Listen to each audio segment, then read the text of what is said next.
Assalamualaikum warahmatullahi wabarakatuh. Sampurasun, warga Jawa Barat tercinta, netizen yang kami muliakan.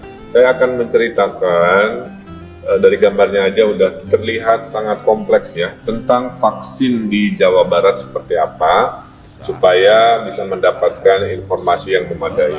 Vaksin di Jawa Barat itu harus dilakukan untuk melindungi seluruh rakyat Jawa Barat, tapi kan teorinya cukup 75%. Penduduk Jawa Barat itu paling besar, ada 50 juta jiwa, ya. Sehingga dalam urusan COVID, urusan bansos, urusan vaksin, memang paling banyak dan itulah tantangannya ya. Nah, 70-an% atau 75% dari 50 juta, kita putuskan kurang lebih sekitar 37 juta target. Pertanyaannya bagaimanakah 37 juta warga Jawa Barat ini bisa terlindungi oleh vaksin sehingga melindungi yang lainnya? Dan ada target dari Pak Presiden harus beres di bulan Desember 2021. Itu pertanyaannya, bisakah Desember 2021 37 juta jiwa ini sudah tervaksin? Kita lihat tantangan atau masalahnya ya. Masalah pertama, teritorial di Jawa Barat itu beragam. Jadi nggak bisa dibandingkan dengan daerah yang homogen, yang kota saja. Di Jawa Barat itu ada kota, Kota Bandung, Depok, Bekasi. Tapi juga ada kabupaten yang gunung-gunung, pelosok, pantai, pedalaman, penjangkauannya sangat susah secara mobilitasnya. Jadi itu salah satu tantangan pertama. Kedua, daerah-daerah itu kecepatannya tidak sama. Jadi tugas dari provinsi memotivasi, memberikan solusi agar teknik-teknik mempercepat itu bisa merata. Kemudian infrastruktur tidak merata dan juga terbatas. Jumlah puskesmas kita hanya sekitar kurang lebih 1000-an, dalam teori WHO idealnya 5.000. Sehingga dengan modal hanya seperti itu, bagaimana kita bisa mensukseskan 37 juta. Kemudian dari sisi media, berita-berita hoax yang membuat masyarakat tidak termotivasi masih ada juga, tentunya harus kita luruskan, kita lawan. Walaupun ada yang anti vaksin, divaksin juga. Jadi ya, hal itu menunjukkan jangan terlalu percaya dan serahkan pada ahlinya ya. Kalau mau nanya vaksinnya ke dokter, jangan ke pemusik, contohnya begitu. Nah, problem utamanya menurut kami itu suplainya tidak proporsional. Ada provinsi-provinsi yang penduduknya sedikit tapi vaksinnya banyak. Tentulah persentasenya menjadi besar. Ada provinsi-provinsi besar seperti Jawa Barat, vaksinnya sedikit dikasihnya. Karena domain yang ngasih kan dari pemerintah pusat. Maka kalau dipersentasekan, terkesan masih jauh. Padahal karena jumlah vaksinnya saja yang sedikit. Kalau dikasihnya banyak sesuai proporsinya, maka persentasenya juga akan setara.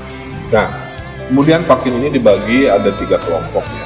Yang pertama adalah pemerintah daerah. Tapi kan hidup ini tidak hanya urusan pemerintah dalam artian khusus ya. Ada juga dari TNI Polri. Kalau dari pemerintah itu ada puskesmas, ada rumah sakit, klinik, dan mobil yang kita konversi. TNI Polri ini luar biasa, ditargetkan 40-an% vaksinasi bagi 2 Pemda itu adanya di TNI Polri. Sebutnya serbuan sesuai ininya kayak gitu ya.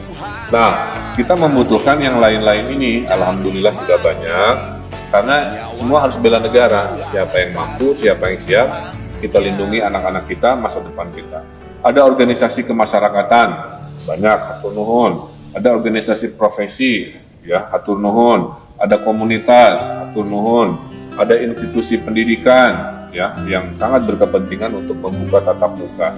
Dari mulai perguruan tinggi, sekolah-sekolah, di Jawa Barat kita minta kan. Kemudian juga ada pesantren dan institusi pendidikan lainnya. Ada partai juga, saya hadir beberapa kali, hatur nuhun. Ini penting supaya partai juga tidak hanya muncul 5 tahun sekali, tapi pada saat seperti ini interaksi melindungi masyarakat sangat dibutuhkan. Kemudian juga ada kelompok bisnis ya, ada e-commerce, macam-macam.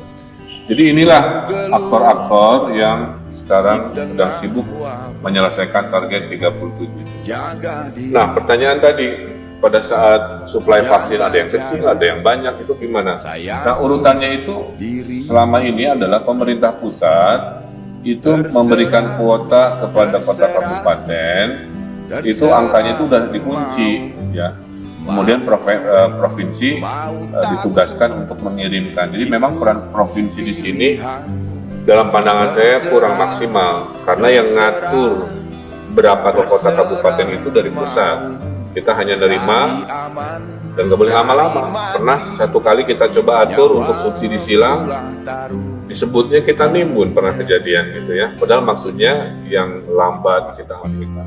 Ada organisasi kemasyarakatan, banyak, hatur nuhun. Ada organisasi profesi, hatur nuhun. Ada komunitas, hatur nuhun. Ada institusi pendidikan yang sangat berkepentingan untuk membuka tatap muka, dari mulai perguruan tinggi, sekolah-sekolah dari Jawa Barat juga kita kan. Kemudian juga ada pesantren dan institusi pendidikan lain. Ada partai juga, saya hadir beberapa kali, hatur nuhun. Ini penting supaya partai juga tidak hanya muncul 4 tahun sekali, tapi pada saat seperti ini interaksi melindungi masyarakat. Kemudian juga ada kelompok bisnis ya, ada e-commerce. Jadi inilah aktor-aktor yang sekarang sedang sibuk menyelesaikan target 30.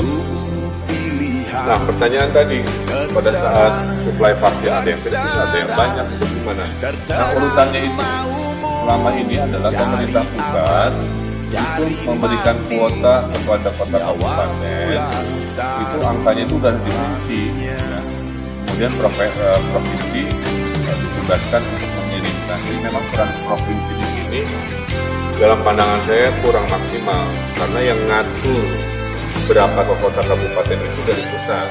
Kita hanya nerima dan nggak boleh lama-lama. Pernah satu kali kita coba atur untuk subsidi silang, sebutnya kita nimbun, pernah kejadian gitu ya. Padahal maksudnya yang lambat kita ambil dulu, yang cepat kita kasih, kira-kira begitu. Nah, ini masih jadi pilihan. Nah, Jawa Barat, kalau kata Presiden harus beres bulan Desember, itu membutuhkan kurang lebih 15 juta dosis.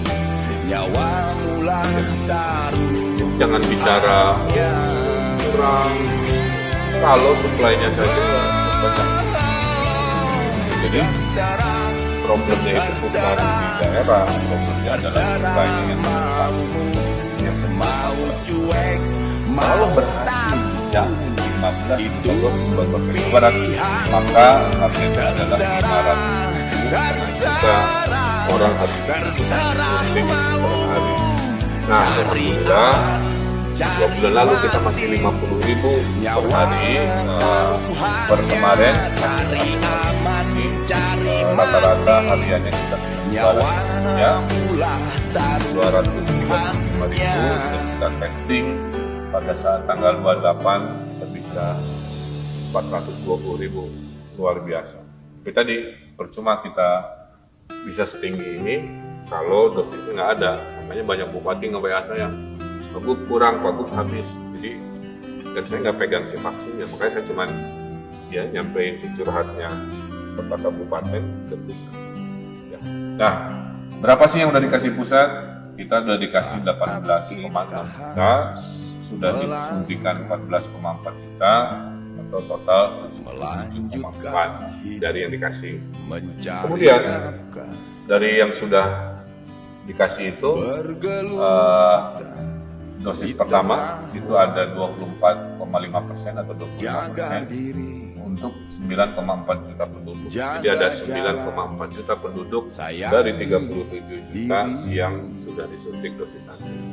Kemudian dosis 2 artinya orang yang sudah dosis 1 sudah waktunya ada 5 juta totalnya.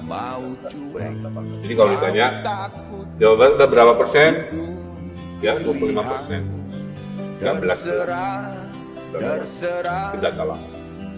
Nah jadi itu pertanyaannya, kalau Desember mau beres, tolong please ya, suplai ke Jawa Barat tidak kurang dari 15 juta dosis. Kami akan bereskan mendekati 500.000, sudah hampir mencapai kemarin. Tapi kalau di Jawa Barat berhasil di bulan Desember, alhamdulillah. Tapi kalau kita dengar Desember provinsi lain belum, artinya belum ada yang selamat sebelum semuanya sudah selamat. Jadi mau one step anti vaksin. Maka doa saya, kalau Jawa Barat berhasil, kita doakan provinsi lain juga berhasil, supaya se-Indonesia terlindungi oleh vaksin. Itu ibarat payung, melindungi kita tidak basah kuyup, tapi kalau kecipratan ya kadang-kadang kita masih kena COVID, tapi tidak ada kasus yang mematikan bagi mereka yang sudah vaksin.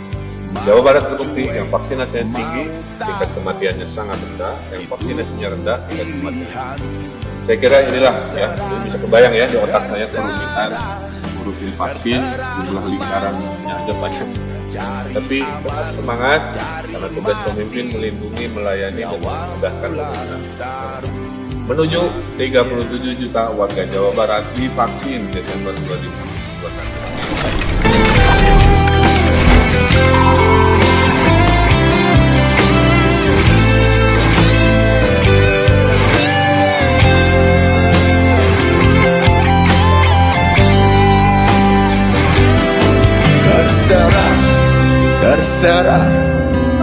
Terserah mau cuek, mau takut, itu pilihan.